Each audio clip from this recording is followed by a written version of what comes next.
while you sit in bed.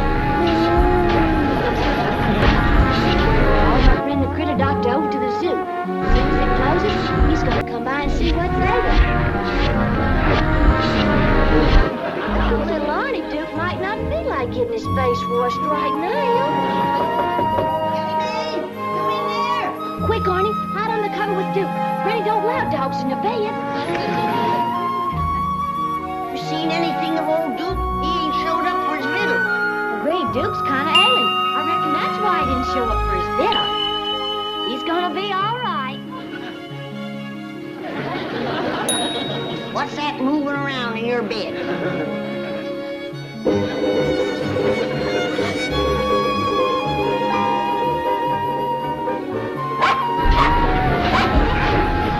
Mind your tongue, little dog. Don't get wrong, Granny.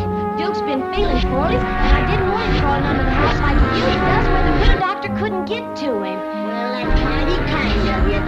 Crawling under the house ain't so easy anymore at my age. But I didn't mean you, Granny. I meant the real critter doctor. What did you say? I said I called the real critter doctor, the one over to the zoo that's been to college, you know. Are you telling me that I ain't fit to doctor a dog? No, ma'am, Granny. I've doctored this family man and beast for 50 years. I've tonicked everything from cats to cousins and never a complaint. What's all hollering about, Granny? Dad, you gonna paddle this young'un or should I do it? Well, what she's done at once paddling. Old Duke is ailing. I think she called me to doctor him. No, I ain't good enough. Granny, I don't think Duke is ailing that much. Well, she called that smart alecky college boy critter doctor to come over here. College boy, huh? Now, Granny, Dr. Martin ain't no smart aleck he called. Don't back talk me, girl. Well, if you're gonna get so riled, I'll just call the doctor and tell him not to come. Hold on, Ellie. Maybe it's a good idea for you to call that critter doctor and tell him to come on over. What did you say? Don't play off the handle. Come on outside. I'll explain it to You you. don't have to explain nothing to me, kid. A handwriting is wrote on the wall, big and plain. Granny, go home. Granny, we don't need you no more. Granny, you is good for nothing. Get out from underfoot. Now, Granny. Now, he says. Don't wait, he says. We through with you, he says. All right, kid. Just send my poor old weary bones back home. Rest in peace in the hills.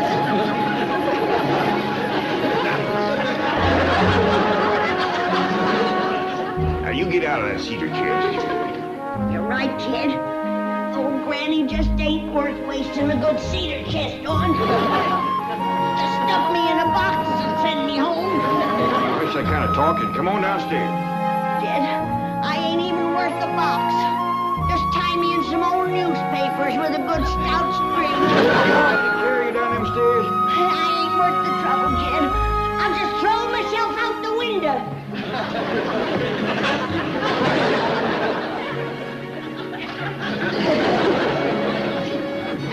You can gather me up in an old gunny sack.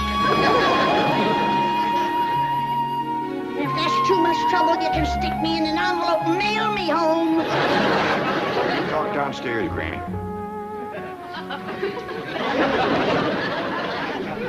I guess I ain't even worth the stamps. How about sending me parcel post? It ain't Duke I want the critter doctor to come see. It's Ellie Mae. She ailing? Of course not.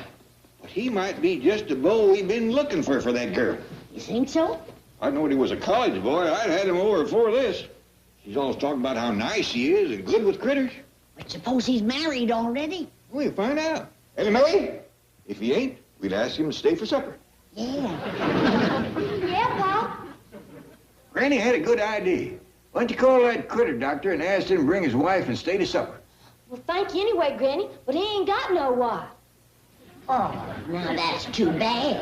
Well, ask him to stay to supper anyway. Okay, Pa. And put on a nice pretty dress. What for? Cat fur to make kitten breeches. Do as I tell you. Oh, look! Oh, Duke, swell. Now we don't have to bother Dr. Martin at all.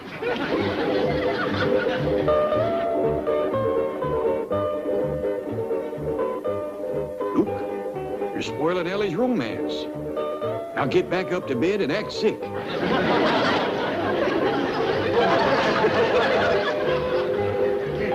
Duke had a relapse.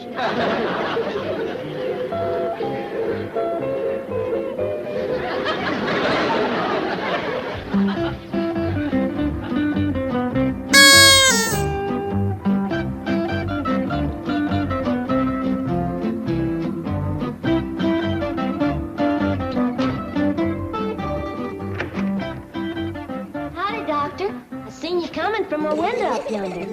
Ellie Mae, is this your home? Yes, sir. The way you dress when you come to the zoo and the way you love animals, I always thought you lived on a ranch. No, sir. This is all we got.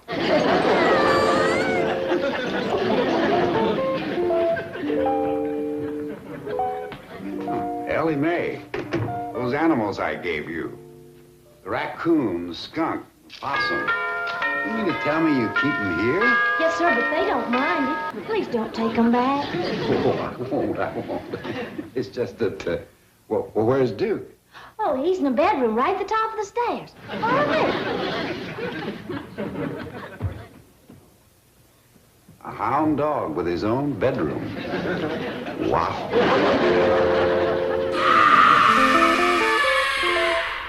Doctor's here now. You ain't gonna be sick no more.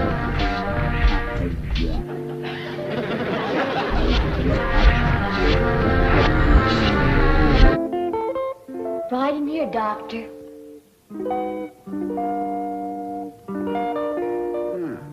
I hope my animals at the zoo never find out how yours live.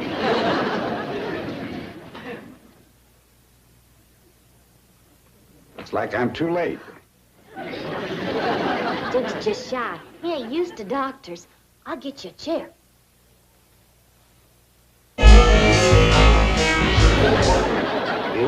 If you're a hound dog, you've got a problem.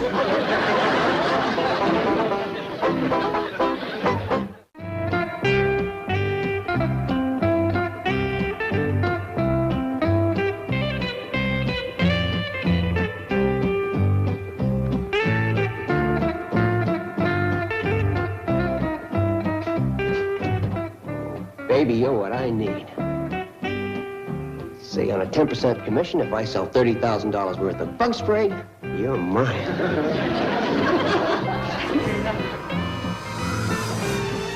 What you looking at, Granny? Critter doctor's out there. Dandy-looking young fella. But I sure hope he ain't toting more varmints. Oh, really? Get a move on, Ellie. I'll fetch him in and see if his intentions is honorable. Now, wait a minute, Granny. We don't even know he's here to court Ellie yet. You scare him away before they said howdy. Critter Doctor's here? Yes, Ellie, we know that. Granny and me will wait in the kitchen. You call us out to meet him after a spell. Now, Ellie, that's a mighty nice-looking young feller at the door. You be nice to him. How do you do if I may have a few moments of your time? How do you do if I may have a few hours of your time? What for? Well, I have this wonderful line I'd like to sell you. Is that what you're toting in your suitcase? No, that's another line I'd like to sell you.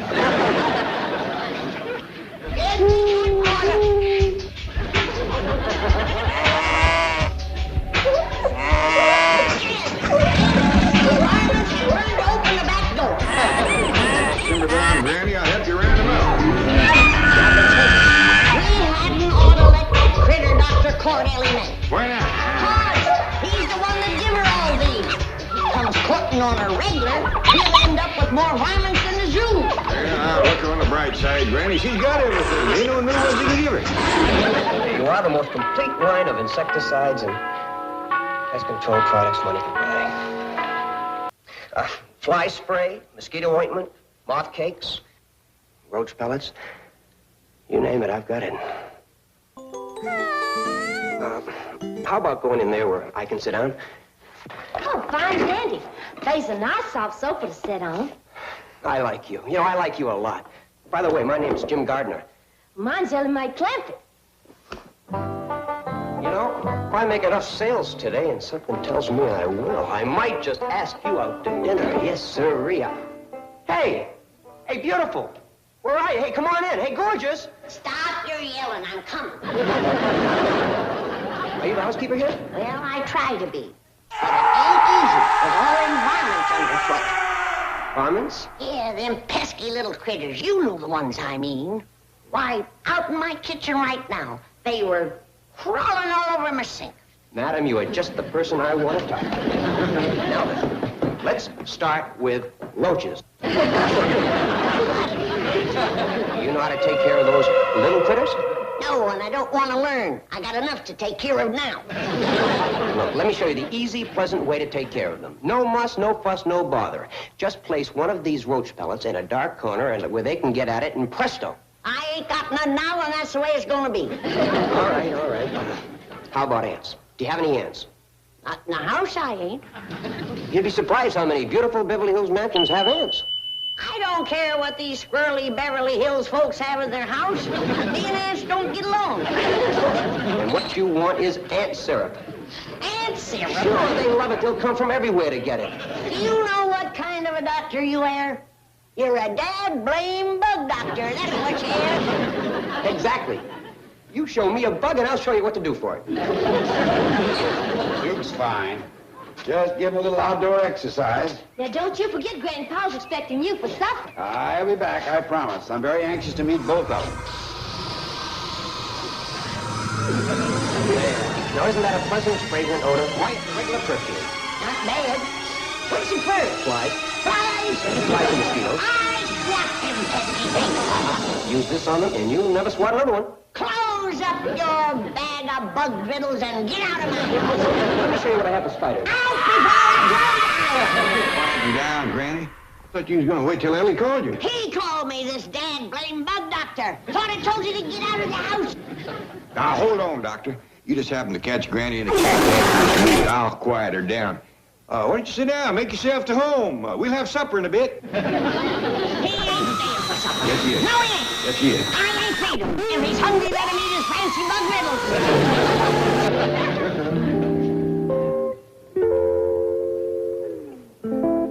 Honey, if you weren't such a doll, I'd clear out of this bug house. Now, Granny, you listen to me. Now, you listen to me. It's bad enough that I'll have to be sewing clothes for a monkey or washing glue for a hound dog. But I'll be switched if I'm going around spraying perfume on flies and mosquitoes and giving parties for moths. Well, nobody wants you to. He does, that crazy bug doctor. Tried to sell me some moth cakes. Oh, please. And if that ain't enough, he wants me to give a bath to fleas. Granny. It's true. Tried to sell me flea soap, flea shampoo, and flea dusting powder. ¡Hijo de tu puta madre! See, Granny, he's a critter doctor. He's a bug doctor. Don't you have nothing more to do with him, Ellie. But I like him, and he's going to be here for supper. I ain't cooking for him. Well, why not? Granny just having one of her spiteful spells. Now, you get on out to the kitchen, I'll talk to you directly. No, not that way. I don't want you tying into that young fella again. Go around the back way. Beverly Hills bug doctor. First thing you know, he'll be having Ellie leading a boll weevil on a leash. I'm monkey around. I think Washington. Oh, let's leave Duke here with Skipper. Okay. Come on, Skipper. Duke's feeling better now. You two can play cowboys again.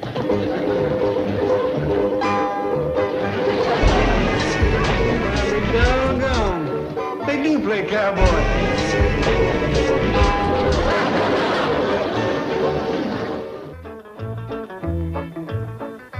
It's coming on for supper time. Don't you want to get started fixing the victuals?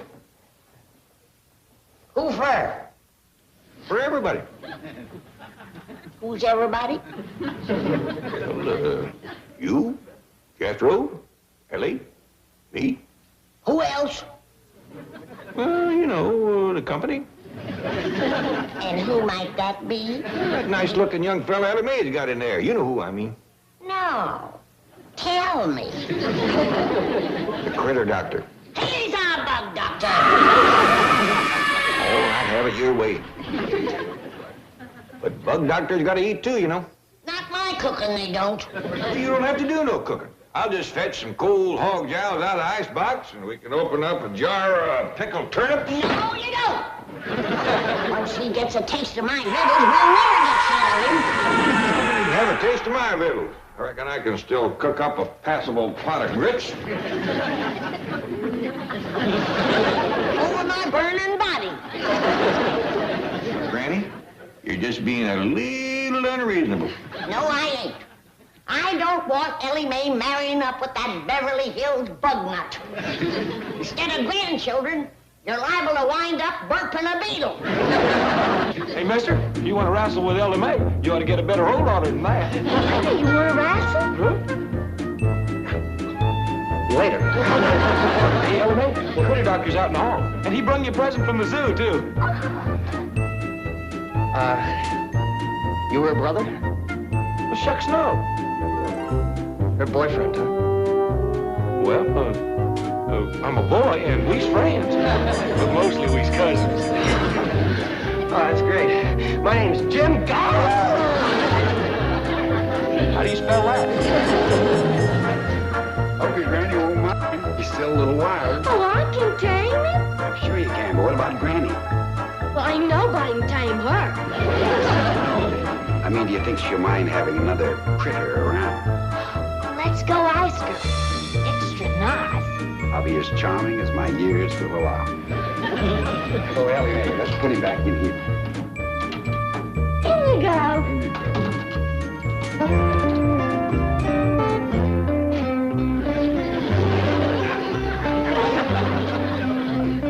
Now, Granny, we have invited that critter doctor to supper, and it ain't very nice to send him a... Carl, Granny, the doctor's done give me a brand new critter. Ah, what is it? Well, look. Oh, it's a giant hairy caterpillar with green eyes and big teeth. Looks like a Bobcat youngin' to me. It is, ain't it cute? Who are you? I'm Dr. Martin. Oh, yes, ma'am. This here's the critter doctor. This is my granny, and this is my pal. You're the critter doctor? That's right. Well, who's that bug-happy goomer in the parlor? Gomer? Well, that's the young fella you said to be nice to. Let's have a word with him. Ellie Mae, get that varmint out of my kitchen. Yes, ma'am, Granny. Did I understand, Ellie Mae, to call you Granny? What about it? With such an odd name to call one's sister. Sister. You're certainly too young to be her mother.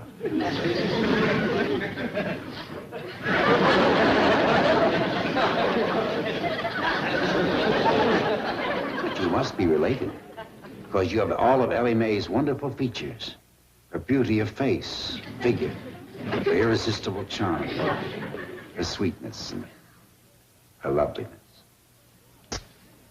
I don't know whether you're sure talk or this stove, but I'm commencing to warm up to you. What'd you say his name was again, Jethro? It's Jim Gar. Oh, mighty pleased to meet you. Same here. Actually, my name's Jim Gar.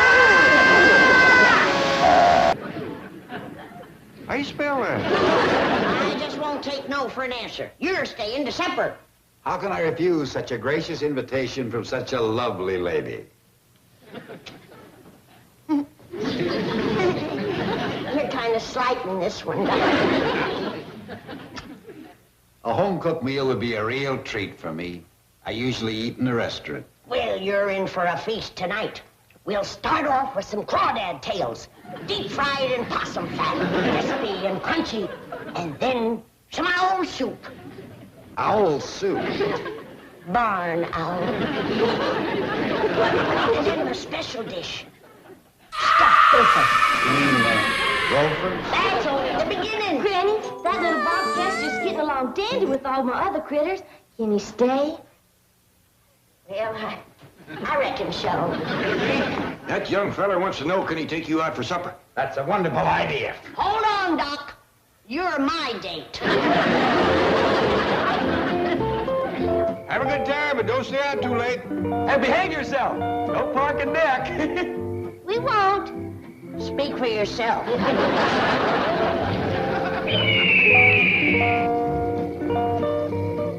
Uncle Jed, I'm gonna have me a car just like that. How are you fixing to pay for it? Easy. You know that feller Jim Garr? He told me how. He said all I got to do is sell $30,000 worth of these bug vittles. Good luck, boy. Let's get to it. Yes, sir. See you later. Thing like that could only happen in America.